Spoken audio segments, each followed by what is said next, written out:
En Estados Unidos hay otro problema. No solo tenemos un alto nivel de desempleo, tenemos un problema de vivienda. Tenemos hogares vacíos y tenemos gente sin hogar, homeless. Demanda y oferta en cuanto a vivienda no funciona. Dicho sea de paso, no funciona todo el mercado hipotecario. Ahora el gobierno tiene que hacerse responsable de hacerse cargo de más del 90% de las hipotecas, porque el mercado privado, 5 años después de la crisis, aún sigue sin funcionar. Entonces, el primer objetivo de lidiar y atacar la crisis es cómo responder en forma tal que no desperdiciemos los recursos de la sociedad, especialmente el recurso más valioso, el recurso humano. Y la segunda cuestión es cómo responder en forma tal que no deje un legado de problemas para atacar en el futuro. Muchos países han tratado de atacar la crisis en un momento, pero al hacerlo terminan con una cantidad de distorsiones económicas, una cantidad de problemas que se sienten 1, 2 o varios años después. Entonces, hay que usar los recursos ahora y hay que impedir la creación de nuevos problemas que se van a ir viniendo. No hay forma fácil, y lo quiero decir con toda claridad. No es fácil hacer todo esto a la vez.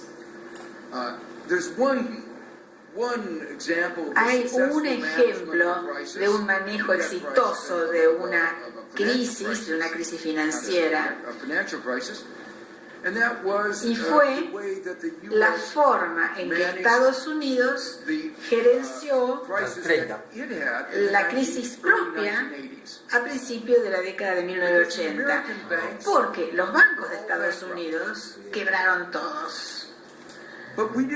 Pero no dejamos que llegaran a quebrar, ¿no? Hicimos un tema de contabilidad trucha y le dijimos a los bancos, no amorticen la deuda, mándense la parte, hagan de cuenta como que la deuda era lo que debió ser. Háganse la cuenta de que Latinoamérica les va a cancelar la deuda que dijo que le va a cancelar. Como ahora decimos, háganse de cuenta que los dueños de hogares que deben dinero, mucho más dinero de lo que valen esas casas, háganse de cuenta como que les van a pagar lo que deben. Sabemos que no va a ser así. No sé si ustedes conocen distintas teorías contables.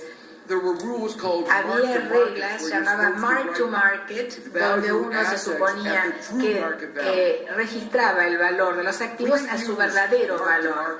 No usamos esa regla, porque si hubiéramos usado el mark to market, eso hubiera significado que teníamos que amortizar y depreciar las hipotecas, lo mismo con la deuda, y el sistema de bancos de Estados Unidos hubiera ido a la quiebra en 1980 y en el 2008 y en el 2009.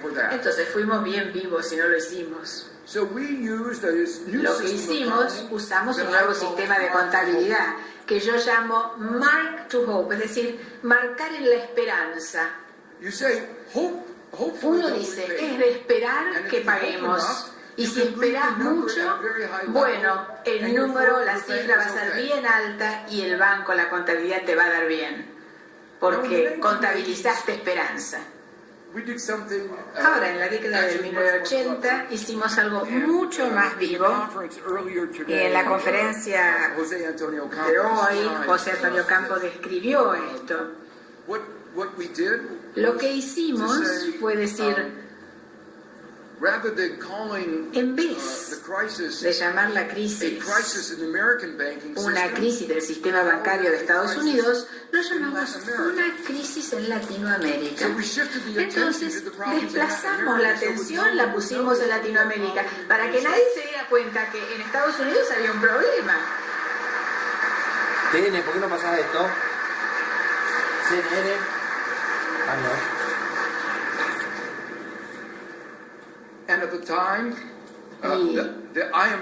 En ese momento, el FMI actuó como un cartel de acreedores, juntó a los acreedores para negociar, se aseguró que los deudores no se juntaran, para que no pudieran negociar, y exigieron una reestructuración donde grandes importes de dinero pasaban de Latinoamérica a América del Norte, y crearon la década perdida de los 80. Ahora, hay que reconocer que Estados Unidos fue bien inteligente en solucionar su propio problema bancario. Se lo cargó a Latinoamérica.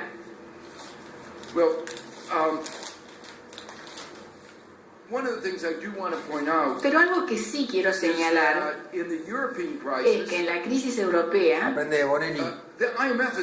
el FMI ha sido una fuerza sumamente positiva, ha producido grandes cambios en las políticas económicas y ha estado entre los tres negociadores de ocuparse del problema. El Banco Central Europeo, el Fondo Monetario y la Comunidad Europea ha sido bien positivo en las iniciativas que voy a describir. Es decir, ellos se dieron cuenta que algunos problemas fundamentales existían y trataron de atacarlos. Y hay una dificultad aún más que quiero plantear, y esta es la dificultad de la incertidumbre.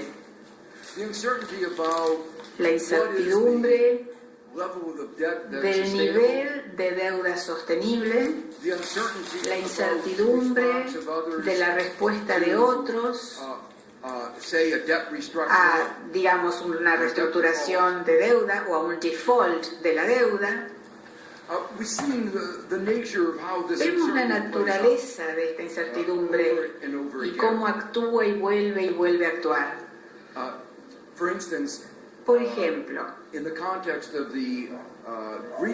el contexto de la reestructuración griega, el Banco Central Europeo inicialmente dijo que esto debía ser una reestructuración voluntaria. También se reconoció ampliamente que la reestructuración debía ser bien profunda, es decir, amortizar la deuda en grandes cantidades, porque si uno lo hace de a poquito, en 2 años más, al prontito viene otra crisis. Entonces la pregunta fue, ¿cómo íbamos a conseguir una reestructuración profunda voluntaria? Los banqueros dijeron, no nos importa. La posición de los bancos centrales europeos fue como más rara en este sentido. Algunos de los bancos mejor gerenciados tenían pólizas de seguro contra un default. Se llaman swaps de defaults de crédito. Pero para que la póliza de seguro rindiera, tenía que ser, si no pagaba la póliza, una de las condiciones era que la reestructuración debía ser involuntaria, no voluntaria. Entonces el Banco Central Europeo decía, queremos que la reestructuración se haga de forma tal que los bancos responsables que compraron los seguros no puedan cobrar las pólizas de seguro. Ahora, si uno tiene un incendio, lo que uno quiere es asegurarse que la compañía aseguradora te pague lo que se pierde. Y si uno es regulador bancario y hay un incendio, si el banco pierde dinero, uno diría, bueno, uno se quiere asegurar de que el banco cobre en base al seguro tomado, porque eso minimizaría la pérdida del banco. Fue un misterio. ¿Por qué el Banco Central Europeo insistía en una reestructuración de modo tal que las pólizas de seguro no pagaran? La verdad, la respuesta que algunos por lo menos sugirieron fue que otros bancos habían estado apostando al colapso de Grecia y que los que apostaban al colapso de Grecia perderían dinero si esto sucedía de forma tal que fuera un default, pero no perderían dinero si la crisis fuera una reestructuración voluntaria. Entonces, parecía que el Banco Central Europeo le preocupaba más los que jugaban entre los banqueros que a los bancos que realmente se interesaban por acciones y medidas cautas. Lo remarco por dos motivos. Uno, para mostrarles que los bancos centrales no siempre actuaron según los intereses del país. Si les interesaba el país, el bienestar de Grecia, dirían, ¿cómo minimizamos la penuria de Grecia? ¿Cómo hacemos para que esta reestructuración ayude a la larga Grecia? Pero los bancos centrales a menudo los captan los banqueros que se supone están regulando y supervisando, y a menudo por los más especuladores de los bancos. Pero la cosa es que hay mucha incertidumbre y nadie sabe bien. Y una de las cosas que el sector financiero a menudo hace es usar tácticas de miedo para obtener lo que quieren. Dicen, si no hacen lo que queremos que hagan, se acabó el mundo. La gran TN. Y esto lo hicieron muy bien.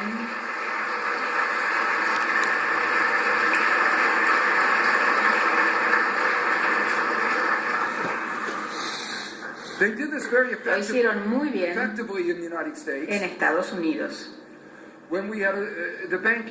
Cuando se dio la crisis de los bancos en el 2008, algunos dijimos, hay que seguir las reglas habituales del capitalismo. Las reglas del capitalismo dicen que si un acreedor, si un deudor, mejor dicho, no puede pagar lo que deba, quiebra. Los accionistas pierden todos, los tenedores de bonos se convierten en los nuevos accionistas, puede ser que pierdan algo, si uno no tiene una garantía, pero esa es la regla del capitalismo. Hay una cláusula especial en nuestras leyes de quiebras que se refieren a los bancos. Y el motivo es que uno no quiere esperar a que el banco no tenga nada. Cuando uno pone el dinero en el banco, uno quiere poder recuperarlo. Como dijo un amigo, si vas al cajero y usas tu tarjeta de débito en el cajero y pones la tarjeta y la máquina te dice fondos insuficientes, vos lo que querés es que te falten las cuentas en tu cuenta, no que le falten los fondos al banco. Entonces, uno cierra los bancos antes de que el banco llegue a cero. Pero en Estados Unidos y en Europa no seguimos las reglas capitalistas. Suspendimos las reglas, tuvimos bailouts y rescates masivos para los bancos. ¿Por qué? Porque los bancos asustaron, aterrorizaron a la gestión de Bush y a la de Obama y le dijeron, si siguen las normas del capitalismo, se acaba el capitalismo que conocemos. Hubiera sido, sí, el fin del capitalismo que ellos conocen, sí señor, es decir, rescates, mundos donde el sector financiero rescata y rescata y vuelve a rescatar. Pero eso hubiera sido bueno. Que esa forma de lo que yo llamo mal capitalismo hubiera terminado.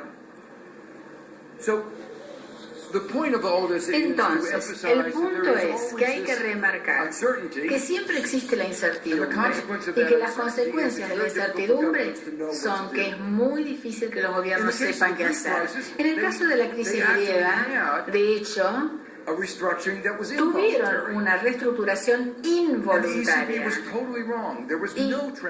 Y no hubo temblor, no tembló los mercados financieros mundiales o la zona del euro. Entonces los que dijeron hay que seguir las reglas del capitalismo tenían razón.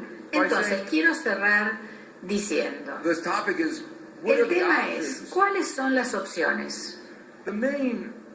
El énfasis principal cuando hay un problema de deuda excesiva, y recuerden que dije deuda excesiva causada tanto por el que toma el préstamo como el que presta, es un contrato conjunto. Entonces, se trata de reestructurar la deuda.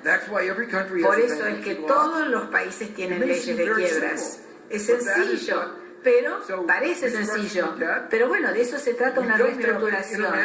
No tenemos un código de quiebra internacional porque vetaron la idea. Entonces los países tienen que hacerse cargo ellos solitos. Entonces lo llamamos default.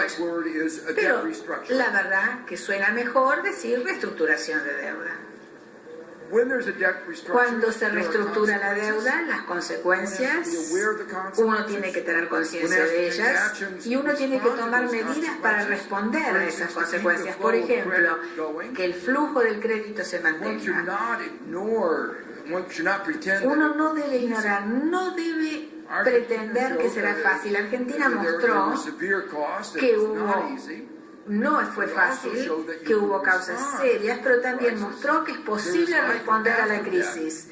Y lo que vino después de la deuda anduvo bien. La teoría económica dice que si uno gestiona este proceso bien, se reestructura la deuda, la economía tiene posibilidad de seguir adelante. Y el crecimiento de Argentina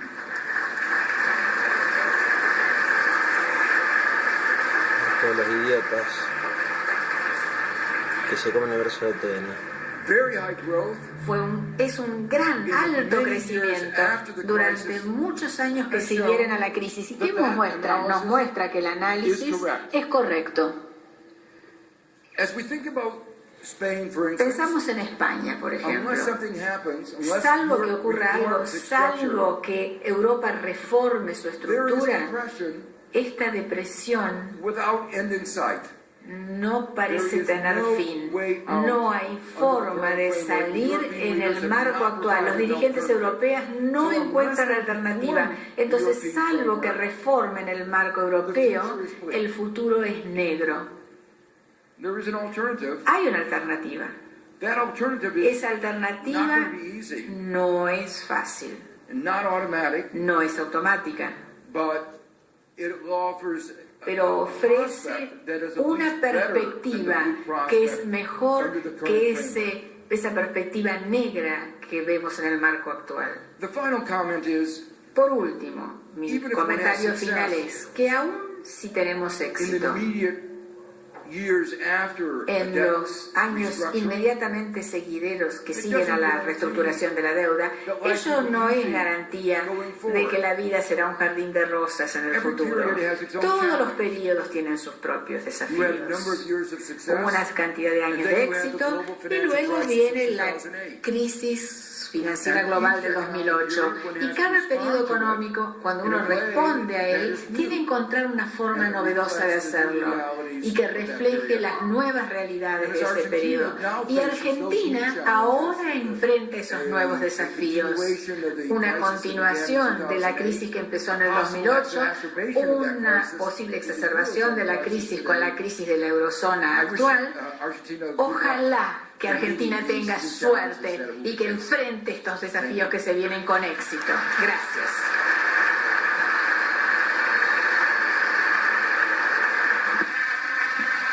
Escuchamos las palabras del Premio Nobel de Economía, doctor Joseph Stiglitz.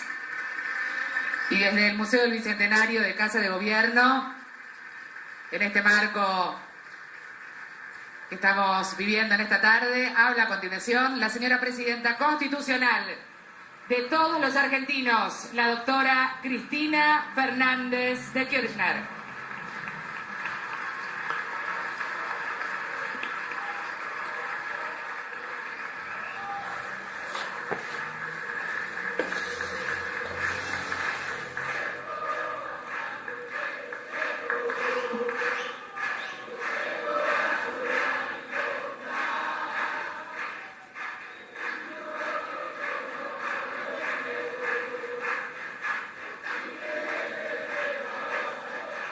Gracias. Muchas gracias.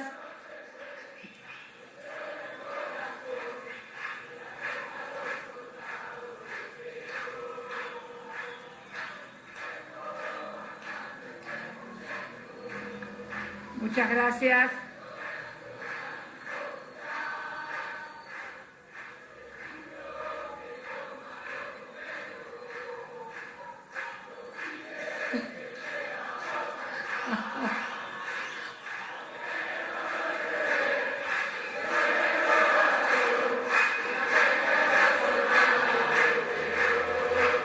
Bueno, muchas gracias. Muy buenas tardes a todos y a todas. La verdad, profesor Joseph Stiglitz, una verdadera clase magistral. Dicen que soy audaz, pero no soy tan audaz como para hablar de economía después de Joseph Stiglitz, así que no se atemoricen. Pero la verdad que muchas de las cosas que dijo, la descripción, el análisis, esa frase fantástica que no quiero equivocarme porque la anoté expresamente y tiene que ver con muchas cosas que yo vengo diciendo desde hace tiempo en cuanto a las cosas que nos dicen, y que sostuvo que el problema en realidad no es saber cosas, sino saber cosas que no son verdad. Y esta frase, cuando él relataba cómo los bancos asustaban a los gobiernos y a las sociedades, cuando hablaba de la situación argentina en el 2001, que fue la crisis de la deuda del sector público, y luego hizo una comparación con otros países que en realidad había habido una deuda, una estatización del sector de la deuda privada. En realidad, Joseph, esta estatización de la deuda privada se realizó en 1982, la decidió el entonces presidente del Banco Central. La verdad que la crisis de la deuda que implosiona en el 2001 y que se exacerba durante los 10 años de convertibilidad, y que en esto tiene semejanza con Europa al tener una unidad monetaria como teníamos comparada con el dólar, venía arrastrándose con un fuerte endeudamiento, fundamentalmente durante la etapa de la dictadura de los sectores privados, que tenían un altísimo grado de endeudamiento y que lograron que el Estado nacional, o sea, todos los argentinos, tomáramos la deuda del sector privado, de los empresarios, como propia, el Estado la asumiera como propia. Una deuda que cuando cayó el gobierno en 1976 era aproximadamente, creo que no llegaba a los 5.000 millones de dólares, 6.000 millones de deuda, y bueno, y terminamos con una deuda de 160.000 millones cuando Néstor Kirchner asumió como presidente en el 2003. 5.000, esto sucedió en el periodo que va desde el 24 de marzo de 1976 al 25 de mayo del año 2003. Realmente una cosa impresionante. Dijo también algo que es uno de los fundamentals que nosotros tomamos cuando decidimos abordar la reestructuración de la deuda, cuando Néstor Kirchner decide abordar la reestructuración de la deuda, algo que explicamos en todos los foros, en Naciones Unidas, en todos los foros académicos y económicos, que la responsabilidad de la deuda es no de solamente el que toma la deuda, el deudor, sino fundamentalmente del acreedor, que es quien está obligado por expertise, porque en definitiva los que prestan dinero son los bancos y por lo tanto deben tener una expertise acerca de quiénes son los que pueden devolverle el dinero. En realidad siempre es mucho más importante la responsabilidad del acreedor. Esto fue uno de los fundamentals que nosotros sostuvimos para sostener que la reestructuración de la deuda debían los acreedores soportar parte de eso, porque ellos sabían la situación y sabían que quienes estábamos recibiendo dinero a unas tasas anuales en dólares del 14 o 15%, en un mundo que pagaba el 2 o el 3% en dólares, en deuda, era claro que no iba a poder devolver. Esto fue uno precisamente de los fundamentos que se tomó, la responsabilidad de los acreedores, que se vio inclusive muy patente, muy clara en algunos ejemplos, ya que estábamos hablando de Europa. Una de las últimas reestructuraciones que se hizo ya no fue durante el gobierno de Néstor Kirchner, sino durante mi primer gobierno, y que fue precisamente el tema de la deuda con Italia, por ejemplo. Los bancos italianos habían colocado mucha deuda argentina en los fondos de pensión, con lo cual estaban diseminados por toda Italia, más de 500.000 de jubilados. Lo sabe muy bien Hernán Lorenzino, porque fue él, junto a colaboradores, que recorrió varias ciudades de Italia para ir tomando lugar por lugar, y finalmente quedó muy poca gente, y fue así que un presidente argentino, en este caso una presidenta, pudo volver a Italia, precisamente luego de haber resuelto la segunda reestructuración de la deuda, que llegó en total a un 93%. La verdad que cuando describía recién cómo los bancos asustaban y engañaban a la gente, se parece bastante a la descripción que yo hice en la Bolsa de Comercio de Buenos Aires hace unos días, cuando anunciábamos que pagábamos el Bodén 12, que era finalmente la terminación del corralito, que fue cuando los bancos se quedaron con el dinero de los depositantes, no lo devolvieron, y el Estado Nacional se hizo cargo a partir de la emisión de deuda. Todo lo que explicó el profesor Stiglitz acerca de economía, de demanda agregada, bueno, ustedes saben que también uno de los fundamentos de nuestro proyecto político ha sido sostener la demanda agregada. La reestructuración tuvo también otro fundamento, que es básico en lo que explicó el profesor Stiglitz, que es la ridiculez, lo absurdo de pretender resolver un problema de deuda con políticas de austeridad, presuponiendo, como decía él, que si yo me endeudé por gastar más de lo que ingreso, ahora tengo que gastar menos para solucionar el problema. Y en realidad lo agravan. Y es cierto, esto lo sostenía Néstor Kirchner cuando por primera vez en la Asamblea de Naciones Unidas, en el año 2003, sostuvo que los muertos no pagan las deudas y que por lo tanto era necesario permitir que las sociedades crecieran, se desarrollaran, para de esta manera poder honrar las deudas y honrarlas en la parte que nos correspondía a nosotros. Que dicho sea de paso, y comparándolo con lo que hizo Estados Unidos, no solamente en la década de los 80, esa fantástica, en realidad me daban ganas recién cuando lo escuchaba y contaba lo que había hecho Estados Unidos con sus bancos y cómo había trasladado el problema a Latinoamérica. Yo decía, para que lo escuche la gilada, ¿no? Porque la gilada que escribe no lo dijo seguramente una presidenta, sino que lo dijo, además de un economista premio Nobel, lo dijo además un hombre que enseña en las principales universidades de los Estados Unidos y que vive en Estados Unidos y que es estadounidense, con lo cual creo que no podrá ser acusado de chavista, ni de ideas raras. No sé, voy a leer atentamente las editoriales de mañana. En realidad lo que hizo Estados Unidos fue actuar inteligentemente en defensa de los intereses de su país, que es lo que tiene que hacer cada gobernante. Y lo que hizo, lo que contó además, que utilizó una contabilidad no market to market, es decir, lo que indica el mercado, sino una contabilidad market to hope, o sea, esperanza de que algún día vas a cobrar, que es autorizarle a los bancos a que registren los intereses como si fueran a cobrar algún día. De esta manera equilibrás, quedan con las relaciones técnicas que normalmente exigen todos los bancos centrales en todos los países del mundo, las relaciones estén equilibradas, que es un poco lo que nosotros venimos sosteniendo en el grupo del G20, nosotros, me refiero a la Argentina, cuando sosteníamos la necesidad de que se dieran registros contables que permitieran que los fondos, en lugar de inyectarlos a los bancos, los inyectaran a la economía real,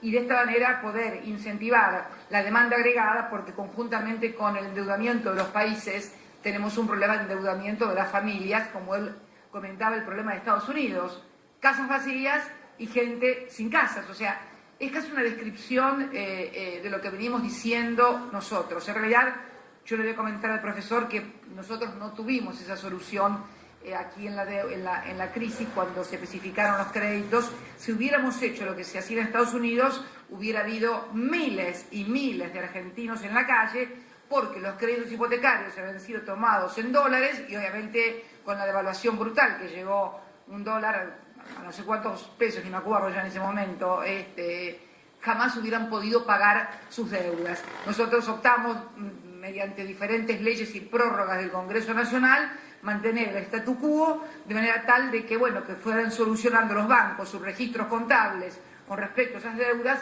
y no generar un problema más grande, que era el de una casa vacía que no se la podía vender a nadie, y al mismo tiempo una persona sin casa que tenía que pagar en alquiler y por lo tanto no podía sostener la demanda agregada. En eso estaba también una de las claves que hemos sostenido en estos 9 años de crecimiento para poder pagar la deuda, que hemos hecho además sin acceder al mercado de capitales, lo cual tuvo la ventaja de no contaminarnos tóxicamente, como sí le pasó a Europa con los créditos de Estados Unidos, fue precisamente el pago de sin acceder al mercado de capitales y no endeudarnos. Él hablaba, me acuerdo, en una primera parte de su intervención, creo que habló de que cómo les gusta endeudar y que siempre están recomendando permanentemente el endeudamiento. Nosotros acá a esa gente tenemos un nombre que le decimos el Club de los Endeudadores, del endeudamiento, que nos vienen también diciendo por qué no nos endeudamos. Y bueno, no nos endeudamos porque vamos a hacerlo en la medida que las tasas nos convengan, que lo hagamos sobre proyectos de infraestructura, o sea, de capitalización para el país, pero endeudarse a tasas de locos, porque se les ocurrieron. Tasas de locos, ¿por qué digo tasas de locos? Porque la verdad que solamente desde la locura o del mero interés especulativo se puede ocurrir calificar la deuda de Argentina de la misma y con las capacidades de pago que ha demostrado la Argentina y que viene pagando regularmente y con sus ingresos y su balanza comercial positiva, que, por ejemplo, sea más riesgosa la deuda argentina que la deuda española en términos de lo que son las calificadoras de riesgo. Otro tema que alguna vez habrá que abordar, Joseph, que es el tema de las calificadoras de riesgo, de lo que hemos descubierto en cuanto a la tasa LIBOR. Si nos quieren, que les sirve a algunos, pero ya que vamos a truchar, truchemos todos, porque que no sean siempre los mismos los que truchan, en detrimento de los que tratamos de hacer las cosas claras. Hablaba que nosotros, una de las cuestiones fue el tipo de cambio. Sin lugar a dudas fue el tipo de cambio, pero sin lugar a dudas también fue una muy fuerte política de reindustrialización del país, de sustitución, de importación, de generación de millones de puestos de trabajo y de generar mucha demanda agregada mediante más de la firma de 2.500 convenios colectivos de trabajo que nos permiten decir que hoy tenemos el mejor salario de los trabajadores de toda Latinoamérica. Esto ha sido un desarrollo de un mercado interno muy fuerte, muy fuerte. ¿Cuáles son los desafíos de la Argentina? Es cierto lo que señalaba Joseph, en realidad lo que está pasando en Europa, y que es lo que yo quiero finalizar porque yo no soy economista, soy política y me ha tocado participar en todas las reuniones del G20, del primero en el que estuvo Bush hasta la última, y donde yo creo y veo el problema. Hoy obviamente los coletazos de la crisis en términos de cómo han bajado el volumen de la demanda en materia de exportaciones para los países que exportamos carnes, por ejemplo Europa, en términos, yo lo decía el otro día, del precio desde la tonelada de leche en polvo hasta el precio de la carne, hasta los volúmenes también que se demandan, porque hay una Europa que consume muchísimo menos, por supuesto. Como decía alguien también, comienzan a verse algunos problemas también hasta en Alemania, de lo que estamos leyendo, porque finalmente todo termina en un efecto contagio. Y decía los desafíos de la Argentina. Los desafíos de la Argentina y los desafíos de la región, porque la región también yo creo que está fundamentalmente en hacer scrum en la región, en los países, en las economías emergentes, en los cuales todavía tenemos muchos compatriotas en toda América del Sur, que incluir un país, una región que produce commodities que van a seguir teniendo un precio más que importante, no solamente por lo que puede ser la sequía de Estados Unidos, sino porque necesariamente con la incorporación de millones de personas que hoy comen y que antes no lo hacían, volverlos a acostumbrar a que no coman, bueno, puede provocar algún problemita más que económico de carácter político, social e institucional. No nos olvidemos que los grandes cambios revolucionarios en la historia han sido siempre por cuestiones que han tenido que ver con la falta de comida, porque unos comían mucho, unos pocos, y la gran mayoría no comía nada. Llámese Revolución Francesa, llámese Revolución rusa, llámese inclusive el tema de las colonias en Estados Unidos ante el aumento de impuestos, que también empezaron con la independencia, o lo que pasaba también aquí. Por eso digo que, ¿a dónde quiero ir con esto? Que yo creo que el gran problema que estamos teniendo, Joseph, para encontrar una solución al problema, más que ideas económicas, más que un marco teórico,